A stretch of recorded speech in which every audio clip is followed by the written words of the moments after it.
Tras un partido común y corriente de Copa Libertadores jugado en Venezuela, un selecto grupo de hinchas desquiciados secuestraron a los árbitros de aquel encuentro sin razón aparente. Los amenazaron y los hicieron cavar su propia tumba, con el fin de que se enterraran vivos. Pero un afortunado y dramático giro de trama les salvó la vida para dar paso a una investigación bizarra de aquellas personas que concretaron el crimen y todos los secretos que envolvieron el caso.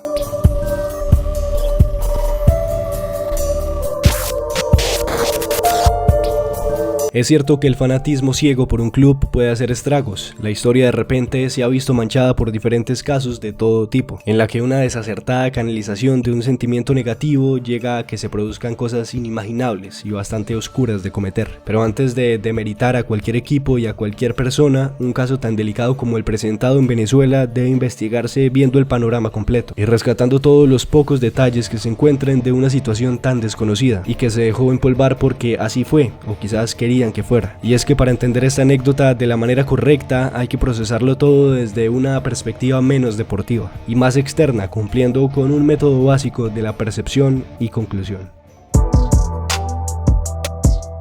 Era 1978, año de un mundial oscuro y una cruda realidad dentro de Latinoamérica. La violencia se había vuelto una actividad bastante común en ciertas zonas de la mayoría de países como una general respuesta a injusticias. Ninguna de estas justificable, por supuesto. De igual forma, el fútbol, tan inmerso en la cultura de estos países, no paraba, pues incluso hacía parte del contexto social de muchos. Se vio en Argentina con precisamente un mundial condicionado por el contexto sociopolítico que ocurría en el país, o por los mismos años, la alta cantidad de violencia en Colombia producto del narcotráfico que influyó y modificó el fútbol a su gusto. La Copa Libertadores, aquel prestigioso certamen que viajaba a diferentes ciudades de todos los países en cuestión, sudamericanos plagados en muchos casos de peligros sociales, vio diferentes sucesos lamentables como este. Marzo del 78. La Libertadores anunciaba una nueva edición de su torneo y con un formato simple, llevando al campeón y subcampeón de cada uno de los 10 países de Conmebol, se dio inicio a lo que entonces se presentaba como una fiesta del fútbol sudamericano presuntamente. Otra curiosidad oportuna de mencionar sobre el formato de esta copa era que la primera fase reunía a 4 equipos provenientes de 2 países, es decir, los grupos se conformaban por el campeón y subcampeón de un país contra los de otro. Por ejemplo, en el grupo 1 estaban los 2 argentinos y los 2 ecuatorianos, en el 2 los 2 peruanos y los 2 bolivianos, y así sucesivamente, pero ninguno de estos grupos al final se llevó las miradas. Todo el mundo hablaba del grupo 5, en donde los clubes protagonistas de este escandaloso caso indirectamente indujeron a que un crimen se volviera realidad. Eran Cerro Porteño, campeón paraguayo, Libertad, respectivo subcampeón, Portuguesa, el campeón venezolano acompañado de Estudiantes de Mérida, el segundo mejor de Venezuela. Era un grupo bastante parejo y aunque claramente los favoritos al liderato del grupo eran como manda la lógica los respectivos campeones, también fueron esos mismos favoritos los protagonistas de un partido inolvidable. Se veían las caras en Aricagua, ciudad del club Portuguesa, y en su casa ocurriría lo peor. Ese mismo día también en Venezuela, pero en Mérida, Estudiantes y Libertad habían empatado a 1. Y siguiendo la tendencia, el encuentro entre Portuguesa y el Cerro Porteño prometía un partidazo crucial, pues quien ganara subiría al primer puesto con un poco más de tranquilidad para afrontar los partidos restantes del grupo. En el encuentro, jugado en el estadio Antonio Peláez de la ciudad venezolana, Portuguesa se adelantó en el marcador gracias a Pedro Pascual, pero los guaraníes recuperaron rápidamente el orden y lograron empatar al poco tiempo el partido después de que Gerardo González hubiese convertido el gol de la igualdad definitiva. Un partido que fue caliente, pero nada fuera de lo normal, como siempre, cuestiones al árbitro, malos ratos para ambos equipos y en realidad era un resultado justo. Como dijimos, los equipos de este grupo 5 eran bastante parejos a decir verdad. Y aunque terminó en condiciones seguras y normales, la gente del Portuguesa tuvo una muy mala noche. Sentían que el partido habría sido suyo, pero que malas decisiones del juez complicaron y desconcentraron al elenco local. En fin, una rabia pasajera y completamente entendible de sentir en el momento. Probablemente la mayoría de aficionados del Portuguesa desconocían por completo el nombre del referee que habría dirigido dicho encuentro, pero entonces entra en la historia ese grupo desconocido de hinchas que en cambio no se aguantarían una supuesta injusticia de este calibre.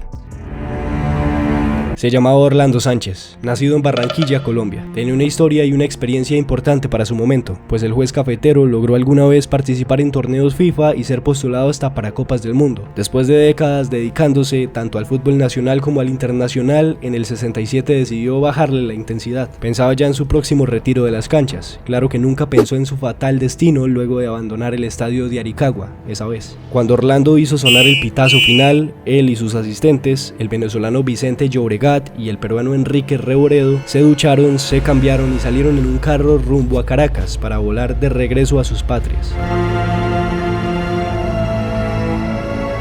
Mientras iban camino a la capital, el carro en donde iban los colegiados fue interceptado por una banda, un grupo de hinchas de Portuguesa concretamente. Amenazados con armas de fuego, fueron obligados a subirse al carro de los secuestradores. Así fueron trasladados a un lugar bastante solitario y lejano, pero al aire libre, sin explicaciones, sin introducciones, sin nada. Con golpes y empujones, jalado hasta del pelo, los hinchas dementes arrastraron a Sánchez, el colombiano, hasta un terreno y bajo varias pistolas recibió una perturbadora orden. Los hombres le alcanzaron una pala y lo obligaron a cavar un hueco en la tierra en donde enterrarían vivo a él y a sus compañeros. Desamparado, asustado, impresionado por lo que estaba viendo, no tuvo más remedio que empezar a cavar. Era el camino hacia su propia inexistencia, abriendo las puertas de lo que sería entonces su final. Afortunadamente se alcanzó a difundir la noticia de la misteriosa desaparición del carro de estos árbitros, que ya debían haber llegado al aeropuerto, por lo que la policía no tardó en encontrar a los jueces acompañados por supuesto de los delincuentes en medio de la sombría actividad. Varias patrullas policiales aparecieron justo a tiempo para detener a Sánchez de seguir cavando el hueco en la tierra y salvarle la vida de él y sus compañeros. El caso escaló rápidamente a ser conocido a nivel nacional y llegaron las consecuencias para todas las caras de una historia surrealista, escalofriante y sin duda un fiel retrato de lo que puede pasar sin control alguno de la violencia local. El club Portuguesa, pese a no tener realmente responsabilidad de lo ocurrido, tuvo que pagar una importante multa de $5.000 y la suspensión de su estadio por un año entero también sufrió. Existen teorías que afirman que en realidad se trató de un secuestro al azar y que nada tenía que ver el resultado de un encuentro. Pero bueno, una teoría pobre, pues estaba claro que estos delincuentes no querían dinero ni nada, querían ver enterrarse vivo a estos señores, y es que precisamente eso es lo que más extraño y turbio hace al asunto. Tampoco ayuda el hecho de que no se sepa nada de estos tipos. Seguramente fueron enviados a prisión, pero al menos después de tantos años son prácticamente nulos los registros de qué pasó después del incidente. Si es que acaso alguno de estos hombres habló y dio razones puntuales o un porqué para cometer lo que cometieron. Por otro lado, Orlando Sánchez no se dejó del miedo. Apenas regresó a Colombia, inició un proceso judicial para denunciar el caso, pero obvio con su respectiva prudencia, porque el referee jamás volvería a pisar Venezuela en toda su carrera. Luego del incidente siguió arbitrando en Colombia, pero fueron un par de años antes de su retiro. Eso sí, de igual forma Sánchez murió medianamente joven a la edad de 53 años, según publicó el periódico El Tiempo en el 97. Y aunque me es imposible conocer la causa de su fallecimiento, estoy casi seguro que no fue porque unos hinchas lo secuestraron y lo enterraron vivo, o quizás ellos volvieron y eso fue lo que pasó.